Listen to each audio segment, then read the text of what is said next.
Ini adalah IHSG dan 3 saham edisi Desember minggu keempat. Stay tune.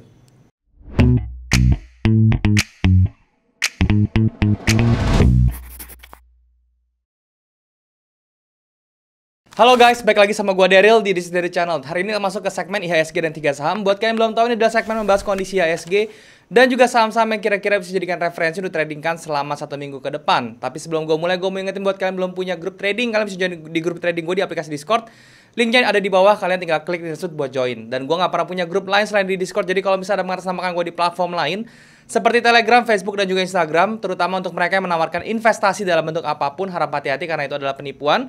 Gue pribadi tidak pernah punya jasa investasi atau titip dana dalam bentuk apapun. Jadi kalau misalnya mereka suruh transfer dengan iming-iming return yang sangat besar, harap hati-hati, jangan sampai kalian transfer karena itu adalah penipu. Nah teman-teman, hari ini kita akan berbicara tentang IHSG. Kalau misalnya kita lihat, IHSG ditutup di level 6.500-an pada minggu kemarin ya, di hari Jumat. Itu tandanya harganya tidak kemana-mana.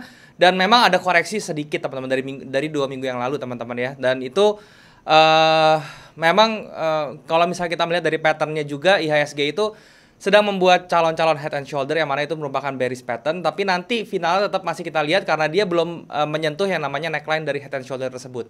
Nah, seperti apa kelanjutan dari IHSG dan juga saham-saham apa yang kira-kira bisa dijadikan referensi untuk tradingkan selama 1 minggu depan, dan kalian saham-saham yang akan request tentunya semuanya akan gue bahas di dalam monitor supaya bisa lebih jelas dan lebih berinteraksi dengan chart.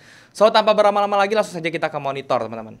Oke teman-teman, sekarang kita sudah ada di monitor dan seperti biasa karena hari ini kita akan bahas tentang saham, gue akan menggunakan charting tools dari tradingview.com ya. Jadi charting tools ini adalah charting tools yang gue gunakan untuk menganalisa saham dan juga cryptocurrency secara teknikal. Jadi kalau buat kalian yang trader saham ataupun kripto yang belum punya charting tools bagus, kalian bisa coba tradingview.com. Caranya gampang banget, kalian tinggal ke websitenya aja di id.tradingview.com. Terus kemudian kalian bisa sign up di website tersebut gratis ya. Nah, sudah kalian sign up secara gratis, kalian langsung aja ke bagian chartnya. Nanti kalian langsung bisa menikmati fitur-fitur yang luar biasa dari charting tools ini gitu ya. Tapi kalau misalnya kalian merasa kalian butuh yang lebih lengkap, kalian bisa coba yang pro-nya, yang berbayar teman-teman ya. Itu kalian bisa mendapatkan indikator ya, menggunakan indikator yang lebih dari 3 ya. Kemudian kalian bisa menggunakan fitur backtest dengan lebih detail, sehingga kalian bisa ibaratnya ngetes sistem kalian tuh lebih bagus ya. Dan juga kalian bisa dapatin price history yang lebih panjang kalau misalnya di forex, oke? Nah, linknya untuk daftar atau untuk coba yang pro-nya kalian bisa klik link yang ada di bawah ya, description di bawah. Itu kalian tinggal klik aja, nanti kalian bisa ke direct untuk beli yang pro-nya. Memang berbayar tapi ini worth it sekali, oke? Nah, di depan kalian ini adalah indeks kita ya teman-teman, IHSG.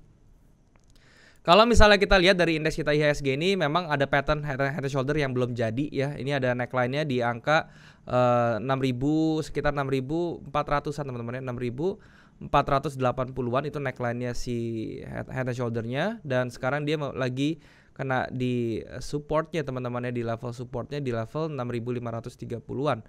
Dan dia sempat naik tetapi di reject ke bawah ya. Ini membentuk yang namanya triangle teman-teman ya. Sorry, bukan triangle tapi namanya ini diamond pattern teman-teman ya. Dan diamond patternnya ini kalau misalnya kita lihat ya, dia itu sudah di break ke atas sebenarnya. Jadi ini ada sign of reversal dari M30-nya kalau misalnya kita lihat time frame kecil. Dan di time frame H4-nya juga dia sudah mulai terlihat ya, ini diamond patternnya di break dan dia mulai ada reversal. Ini sesuatu yang bagus sekali. Dan nanti kita lihat hari Senin apakah dia bisa break di atas level 6580 dulu. Dia bisa bertahan di atas itu sehingga dia bisa ke level 6680-an lagi ya. Jadi kita berharap head and shoulder-nya ini gagal dan dia bisa break ke atas ya. Kalau misalnya kita perhatikan, kita bisa tambahin di sini ada satu trend line. Nah, ini trend line-nya ini juga bisa menjadi acuan ya teman-teman. Nanti di level 6630-an dia bisa break ke atas impulsif terus menuju ke 6683, di break lagi ke atas baru dia bisa ke level 7000-an, dan itu mungkin bulan Januari, cycle awal Januari yang mana harusnya IHSG itu bullish, itu bisa terjadi juga ya. Jadi nanti kita lihat ke depannya seperti apa. Dari segi oscillatornya pun dia sudah mulai ada momentum untuk buy teman-teman ya, untuk bergerak di jalur bullish ya. Tapi nanti kita lihat hari Senin seperti apa. Oke, itu untuk si IHSG-nya. Nah, sebelum ke saham-saham yang bisa direferensikan, gue mau bahas dulu saham-saham yang kemarin sudah gue coba mention ya untuk kalian jadikan referensi. Yang pertama itu kemarin itu ada BBYB teman-teman. Nah, BBYB ini sekarang kita masih floating ya, floating profit sedikit ya, tetapi itu masih jauh dari harapan kita ya. Jadi ini gua akan stayin terus, biarin sampai kena TP-nya. Dan ini dilihat dari pergerakan harganya pun ini masih menjanjikan sekali teman-teman ya. Jadi ini kita masih biarkan saja sampai dia nanti pergi atau dia bergerak ke level 3200-annya seperti yang kita sudah rencanakan. Jadi BBYB masih oke. Kemudian berikutnya ada Mari teman-teman. Nah, untuk Mari ini sendiri kita masih floating minus teman-teman ya, dan ini belum kena TP-nya, belum kena SL-nya maksud saya.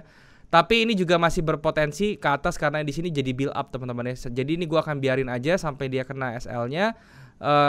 Atau nanti kita lihat nanti hari Senin dia bisa bergerak di atas 500 lagi ya, jadi bertahan di atas level 500. Ya itu menjadi sesuatu yang bagus juga gitu ya. Tapi kalau misalnya kalian lihat referensi saya kemarin di mana kalau misalnya kalian ikutinnya tuh yang saya bilang di atas 500 baru entry ya, kalian belum ada posisi. Tapi karena saya kan memang entry-nya langsung nggak nunggu ya, jadi saya tuh langsung entry di situ ya. Oke, itu untuk Mari seperti itu. Berikutnya ada Java.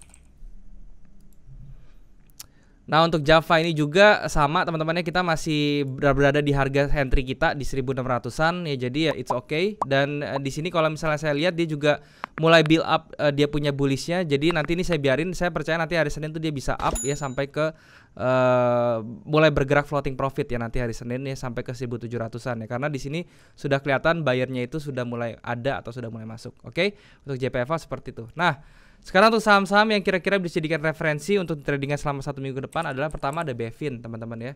BFI Finance ini kalau misalnya kita lihat dia pertamanya ada momentum bullish kuat dan kemudian sekarang bikin base ya. Kita berharapnya dia bakal jadi rally base rally teman-teman, yang mana kalau misalnya kita kandangin ya, kita bikin base-nya seperti ini, dan ini adalah entry-nya seperti ini teman-teman. Kalau misalnya kalian mau entry, kalian tunggu sampai dia bisa close di di atas 1140 teman-teman ya. Jadi kalau misalnya kalian bagusnya sih di 1150 atau 60 kalian baru entry. Stop lossnya cukup di bawah 1080, dan kemudian untuk TP-nya kalian bisa menggunakan target di sebelah sini teman-teman ya, yang mana ini merupakan resistance-nya. Ini kalau misalnya kita tarik sebelah kiri, nah ini adalah resistance finalnya. Nah, ini kalian bisa jadikan ini target awal, kemudian untuk target berikutnya kalian bisa taruh 1:1 sebenarnya di sini ya. Jadi kalau misalnya kalian tarik seperti ini dari sini ke sini, ini 1 kita tarik, kemudian kita copy paste kayak begini. Ya, ini akan pas jatuhnya di sini ya. Risk rewardnya jadi 1 dibanding 1,2, memang tidak terlalu bagus, cuman kalian bisa extend sekali lagi sampai ke level 1320, yang mana risk rewardnya jadi 1:2,5. Jadi saran saya, begitu kena TP1 kalian bisa tarik setengah atau TP setengah, atau kalian bisa naikin stop lossnya menjadi BEP kayak gitu ya. Itu untuk BFIN. Berikutnya ada BRIS teman-teman ya, BRI. Nah, di BRIS ini kenapa saya bilang lumayan oke untuk masuk, karena sekarang dia sudah berada di level support lagi teman-teman kalau misalnya perhatikan. Dan sudah muncul di candle hari Jumat kemarin itu, candlenya sudah muncul bullish yang lumayan ya, dan ini bisa dijadikan acuan juga. Nanti entry-nya itu adalah kalian itu harus make sure dia bisa close atau bisa bergerak di atas 1800. Jadi kalau dia masih di bawah 1800 kalian jangan entry dulu. Begitu dia masuk ke atas 1800 lagi bergerak di situ kalian baru entry. Jadi kalau misalnya kalian mau entry bagusan di 1810, tunggu sampai close di daerah situ baru kalian bisa entry ya. Untuk BRIS seperti itu. Kemudian berikutnya itu ada BBRI teman-teman. Nah, BBRI ini juga kenapa saya selalu rekomendasikan, karena bentar lagi IHSG masuk ke cycle awalnya Januari, yang mana itu harusnya bullish buat market-market seperti BBRI gitu ya, seperti market-market yang blue chip. Jadi ini kalian wajib, atau kalian alangkah baiknya kalian masukkan ke dalam portfolio kalian juga gitu loh. Nah, BBRI ini kalau bisa dilihat dari chart patternnya dia masih membentuk bullish flag seperti ini juga menjadi satu yang bagus ya. Kalau misalnya kita lihat batas penurunannya pun itu nggak terlalu jauh, dia cuma sampai ke level 3900 sampai ke 3980, yang mana itu bisa kalian average nanti di level tersebut. Jadi saran saya tetap kalian bisa masuk dulu, nanti kalian bisa average di bawah lagi kayak gitu ya. Untuk targetnya si BBRI tetap ya di 4960, ini targetnya 1:1 teman-teman ya. Saya menggunakan AB sama dengan CD gitu ya. Kalau misalnya kita misalkan di low-nya di sini A, high-nya di sini B, kemudian di sini C, kemudian D-nya itu menjadi targetnya ya. Oke, itu untuk saham-saham yang bisa direferensikan minggu depan. Sekarang untuk saham-saham yang sudah kalian request. Yang pertama itu ada Pegas. Nah, untuk Pegas sendiri dia masih trennya masih turun teman-teman ya, dan ini kalau misalnya kalian mau coba cari entry kalian bisa tandain di level ini 1320. Atau kalian bisa di level pivotnya ini teman-teman ya, di pivotnya Marubozu ini. Ini ada satu Marubozu, kalian bisa jadikan itu sebagai area pivot ya. Ini saya gambarin dulu. Oke, nah di sebelah sini ya kurang lebih ya. Nah ini kalau misalnya kalian lihat ini ada range Marubozu, nilai tengahnya atau pivotnya kalian bisa jadi acuan juga. Cuman tetap tunggu swingnya ya kalau misalnya mau entry. Oke, untuk Pega seperti itu. Kemudian berikutnya ada Tower. Nah untuk Tower ini pun ini juga termasuk salah satu yang bagus teman-teman ya kalau misalnya kalian mau entry ya. Kenapa? Karena dia sudah kembali lagi ke atas yang mana itu menjadi false break di area sini atau menjadi fake out namanya, dan kemudian kalian bisa entry nih sebenarnya ya untuk si Tower ini, tetapi targetnya itu tidak terlalu jauh. Kalian TP-nya itu paling di 1200-an ya, itu paling mentok, dan jadi risk reward ratio paling 1:1 sampai 1:1,3-an lah. Jadi itu nanti bisa jadi pertimbangan kalian. Tapi kalau dari price action-nya tuh dia bagus banget ya, dia sudah masuk ke atas lagi, dan candle terakhirnya pun di 2 hari yang lalu tuh di hari yang kemarin hari Jumat ya, dia bullish teman-teman ya. Jadi itu menjadi sesuatu yang bagus juga untuk TOR ya. Berikutnya ada BBKP. Nah untuk BBKP ini atau Bukopin ini ya, dia memang sekarang sudah berada di support. Jadi kalau misalnya kalian mau entry sekarang itu boleh ya, dengan catatan stop lossnya nggak boleh lebih dari 274 ya, sekitar 5%-an. Dan untuk TP-nya kalian bisa taruh di 328 dengan risk reward ratio 2,38. Reasonnya cuma satu, dia sudah ada di level support yang lumayan bagus ya, atau bisa dibilang ini sebagai level dia punya tahanan ya teman-temannya di bawah ini ya, atau key point seperti itu. Oke. Berikutnya ada yang namanya Weton. Oke, di Weton ini juga kalian bisa lihat di sini ada satu area demand yang cukup besar, dan yang mana sekarang dia berada di structure di bawahnya teman-teman ya, di level support juga. Ini juga kalian bisa entry di angka sekarang dengan cara kalian tinggal tandain aja nih yang seperti ini. Ini ada satu doji. Ya, kalau misalnya dia break ke atas kalian bisa entry, tapi kalau misalnya kalian entry di break atas ini, stop lossnya kalian sudah harus tahu ya. Entry di sini stop lossnya itu cukup di bawah ya, di bawah ke garis dojinya seperti ini. Dan untuk TP-nya kalian bisa letakkan di sini yang mana menjadi structure di daerah sininya ya, di 268. Risk reward ratio 1:1,8 masih oke juga nih kalau untuk Weton. Berikutnya ada Indi. Ngomong-ngomong, saham-saham properti itu juga wajib lumayan bagus ya, karena dia secara indeksnya pun secara sektornya dia sudah terkoreksi cukup dalam. Jadi kalian bisa mengambil kesempatan di sektor-sektor properti. Nah sekarang kalau Indi teman-teman ya, sektor energi, dia malah turun ya. Nah ini menjadi sesuatu yang patut dipertanyakan, padahal saham-saham energi itu harusnya naik ya, karena dari sektornya tuh dia lagi bergerak naik. Tapi sekarang intinya si Indi ini lagi berada di level support yang mana itu dulunya itu sebagai resistance di sebelah sini ya, di tanggal 13 Agustusan itu resistance yang kemudian di break sekarang jadi area support lagi. Dan di area support itu juga kebetulan ada demand-nya teman-teman di sini ya. Tapi dari pergerakan price action-nya tuh kurang bagus karena masih ada rejection, seolah-olah tuh tekanan bearish-nya masih kencang dan dia masih ke bawah. Kalau saya tidak akan entry dulu nih di Indi kalau keadaannya seperti ini. Jadi nanti lebih baik wait and see dulu sampai dia ke kira-kira ke level 1350-an ya untuk Indi seperti itu.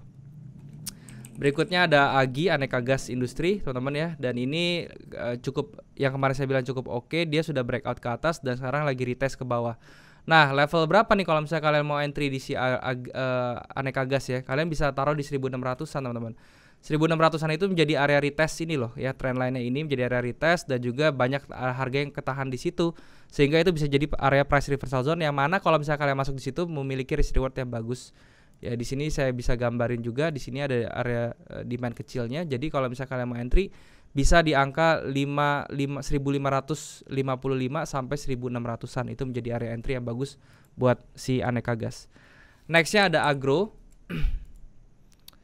Nah untuk Agro ini sendiri juga masih tekanan bearishnya masih kencang, sebenarnya belum ada tanda-tanda untuk bullish ya. Jadi kalau misalnya kalian mau beli si Agro ini, tunggu dulu sampai dia naik ke di atas, bergerak di atas 2050. Jadi bergerak dan bertahan di atas level itu, baru nanti kita lihat candle-nya seperti apa. Kalau selama ini sih, kalau misalnya kita lihat nih candle bearishnya masih lebih kencang ya teman-teman, tekanan bearishnya masih lebih kencang. Dan walaupun sekarang dia ada di Quasimodo areanya di sini ya, yang mana ini jadi fake out-nya, ini menjadi tahanan true support-nya. Kita lihat minimal kalau misalnya kalian mau entry sekarang banget, kalian tunggu dia sampai bergerak di atas 2000, close di atas itu, baru kalian bisa entry si Agro. Oke. Nextnya ada Mika. Nah, Mika ini juga masih bergerak sideways teman-temannya sebenarnya, dan cenderungnya untuk bearish ya. Nanti kita tinggal lihat aja. Kalau misalnya kalian mau entry sekarang sebenarnya cukup oke karena dia lagi berada di dekat-dekat supportnya, sehingga kalian bisa taruh support di level di entry di harga sekarang, terus stop lossnya di 2180 cukup, dan untuk TP-nya kalian bisa di 2440, risk reward ratio 1/1,36 ya. Untuk Mika seperti itu. Yang terakhir ada ICBP teman-teman. Nah, untuk ICBP ini sendiri, ini juga kalau misalnya kita gambarin trendline-nya atau kita gambarin pattern-nya, ini juga cukup menarik sebenarnya. Seperti ini teman-teman ya. Nah, kayak gini ya, ini pattern-nya ini cukup menarik sebenarnya. Jadi kalian bisa entry dengan dua cara. Yang pertama adalah satu level yang kalian harus perhatikan itu di sini teman-teman ya, di angka sekitar 8825 ya. Break di atas itu kalian bisa entry dengan catatan entry-nya seperti ini, stop lossnya cukup di bawah ini 8475, dengan TP-nya kalian bisa taruh di high di sini pertama ya, di 9425, risk reward ratio 1/1,53 ya, seperti itu. Itu untuk si ICBP kayak begitu. Nah, teman-teman, itu adalah saham-saham yang sudah kalian request. Gue sudah bahas semua, dan sekali lagi gue di sini cuman pandangan gue di sini cuman pure sebagai trader saham ya. Jadi gue bukan financial advisor. Apapun yang kalian ambil dari video ini kalian sesuaikan dengan money management dan juga trading management kalian. Oke? Segini dulu dari gue, semoga bisa bermanfaat. Sekarang kita balik lagi ke kamera. Ya teman-teman, jadi itulah pembahasan gue tentang IHSG dan juga saham-saham yang kira-kira bisa dijadikan referensi di tradingnya selama 1 minggu ke depan. Tadi gue juga sudah bahas saham-saham yang akan request. Semoga apa yang gue sharing di sini bisa bermanfaat untuk kalian. Dan ingat teman-teman, gue bukan financial advisor, jadi apapun yang kalian ambil di video ini, kalian harus sesuaikan dengan money management dan juga trading management kalian supaya hasil bisa lebih optimal. Apapun yang gue share di situ hanya pure pandangan gue sebagai trader saham saja. Jadi kalian harus tentu bandingkan dengan referensi dari kalian sendiri, oke? Dan juga kalau misalnya kalian belum punya grup trading, kalian bisa join di grup trading gue di aplikasi Discord. Linknya ada di bawah, kalian tinggal klik link tersebut buat join. Dan gue sekali lagi nggak pernah punya grup trading lain selain di aplikasi Discord. Jadi kalau misalnya ada mengatasnamakan gue di platform lain seperti Telegram, Facebook, dan juga Instagram, menawarkan investasi dalam bentuk apapun, harap hati-hati karena itu adalah penipuan. Jangan sampai kalian transfer karena gue sendiri tidak pernah punya jasa investasi atau titip dana dalam bentuk apapun ya. Hati-hati, itu penipuannya banyak banget sekarang. Dan juga kalian bisa subscribe channel ini kalau misalnya kalian merasa channel ini bermanfaat untuk kalian. Kalian juga bisa bantu like video ini dan juga share ke teman-teman kalian yang lain yang kira-kira membutuhkan informasi dari video ini. Kalian juga bisa komen di bawah kalau misalnya ada yang kurang dari video ini, atau kalian mau request tentang saham yang mau gue bahas ke depannya, atau apapun, materi apapun selama itu berhubungan dengan saham, kripto, dan juga forex. Gue pasti akan baca komen kalian dan gue akan usahakan untuk bikin kontennya buat kalian. Nah, mungkin sampai sini dulu aja teman-teman penjelasannya, dan semoga sekali lagi bisa bermanfaat untuk kalian. Thank you buat kalian yang sudah menyempatkan diri untuk nonton video ini. Sampai jumpa di next video. Jangan lupa semua orang bisa cuan. Salam sukses. Bye-bye.